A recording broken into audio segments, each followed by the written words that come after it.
లాంటివి తీసుకురావాలనేటువంటి ఒక పథక రచనతో ఉన్నాడు అప్పటికైనా.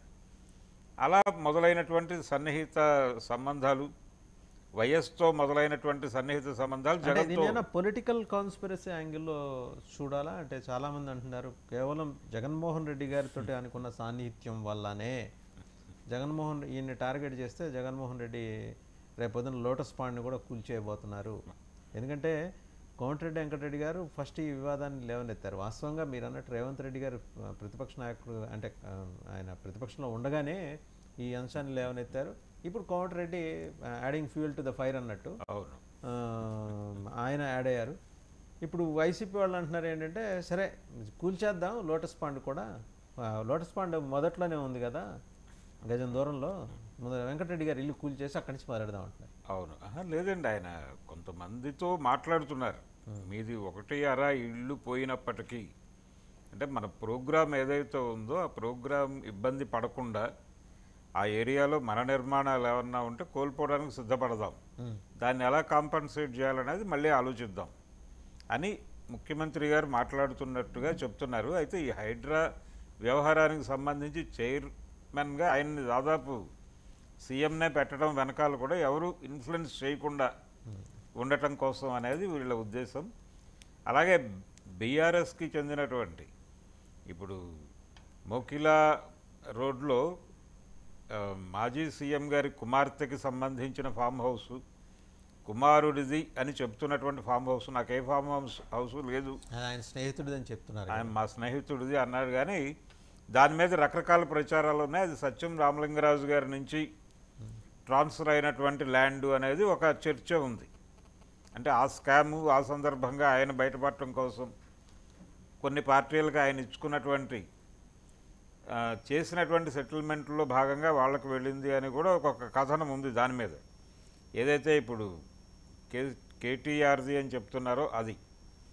ఇలా ఇవన్నీ కూడా వస్తాయి. అంటే జీవో 111 జీవో మాత్రమే కాదు, దేవాదాయ భూములు, ఇతరత్ర అన్యాక్రాంతమైనటువంటి అన్ని రకాల అన్ని విభాగాల ప్రభుత్వ భూముల పరిరక్షణ కోసం అని చెప్తున్నారు.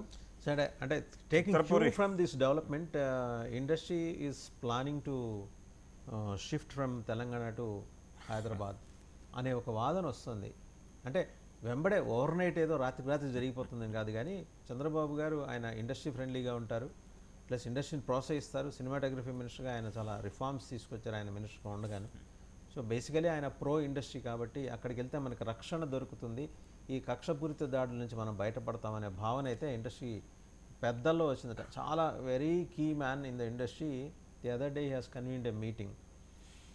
అవును, ఇది అయితే ఒకటండి, చిత్ర పరిశ్రమ ఇక్కడి నుంచి తరలి అక్కడికి వెళ్ళిపోవటం అంటే గతంలో మెడ్రాస్ నుంచి తరలి వచ్చినట్టుగా తరలి వెళ్ళిపోతుంది అనేది అది పూర్తి స్థాయిలో నమ్మదగినటువంటి విషయం కాదండి. అయితే అక్కడ కూడా సినిమా నిర్మాణాలకు సంబంధించినటువంటి వ్యవస్థల ఏర్పాటు కోసం ప్రయత్నాలు జరుగుతున్నాయి, స్థలాలు అడుగుతున్నారు.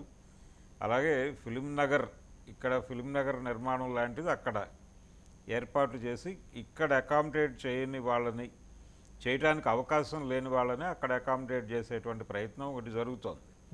అందులో భాగంగా అలాగే స్టూడియోల నిర్మాణం ఇలాంటివి కూడా అక్కడ చేయాలి అనే ఉద్దేశం. ఇప్పుడు ఆల్రెడీ రామానాయుడు గారికి స్టూడియో ఉంది ఇక్కడ, ఇతర అంటే కృష్ణ గారి స్టూడియో వెళ్ళిపోయింది, అది చేతులు మారింది. ఇలా కొంత అన్నపూర్ణ స్టూడియోస్ ఉంది, సారథి ఉంది, ఇవన్నీ యాక్టివిటీలో ఉన్నవే, యాక్టివిటీ నడుస్తోంది. వీళ్ళందరూ కూడా ఆంధ్రప్రదేశ్కి చెందినటువంటి వారే. తెలంగాణకు చెందినటువంటి వారికి ఎవరికి ఇక్కడ స్టూడియోలు లేవనే విషయం గమనించాలి. సినిమా పరిశ్రమలో ఈ రోజుకి ఆంధ్ర ప్రాంతపు వారిదే పైచేయి. నిజానికి దీనికి వ్యతిరేకంగా అంటే ఇప్పుడు ఫిలిం ఛాంబర్ అనే పేరుతో అక్కడ ఫిలిం నగర్లో ఉన్నటువంటి వ్యవస్థ టోటల్గా ప్రో ఆంధ్ర వ్యవహారాలు చేయటం కోసం మాత్రమే ఉంది అని ఒకప్పుడు తెలంగాణ ప్రాంత సినిమా దర్శకులు అలాగే నటులు వీళ్ళందరూ ఎన్ శంకర్ లాంటి వాళ్ళు చాలా సీరియస్గా మాట్లాడి ఆ టైంలోనే తెలంగాణ ఫిలిం ఛాంబర్ అని ఇంకోటి ఏర్పడింది కానీ అది కూడా దీనికి తోకగా మారిపోయి నడుస్తోంది అనే విమర్శలు కూడా ఉన్నాయి. ఇలా ఇప్పటికీ సినిమా పరిశ్రమ మీద ఖచ్చితంగా ఒక కులం ప్రాబల్యం ఉందని, ఒక ప్రాంతపు ప్రాబల్యం మాత్రమే నడుస్తోందని ఒక వివాదం ఉంది. ఆ సమయంలోనే, అంటే సినిమా పరిశ్రమలో వీరి ప్రభావం నడుస్తోంది అనే విమర్శ ఉన్న రోజుల్లోనే రామోజీ ఫిలిం సిటీని 1000 నాగళ్లతో దున్నించేస్తాను లాంటి ప్రకటనలు వచ్చినాయి. కానీ తర్వాత ఆ టైంలోనే రాచకొండ వీటిల్లో గుట్టల్లో ఒక film city Telangana cinema development కోసం కేటాయిస్తాము అనే మాట కూడా వచ్చింది ఉద్యమ పార్టీ నుంచే. కానీ తర్వాత అవన్నీ నెమ్మదిగా డైల్యూట్ అయిపోతూ వచ్చినాయి. తెలంగాణ సినిమా ఎమర్జ్ అవుతుంది, తెలంగాణ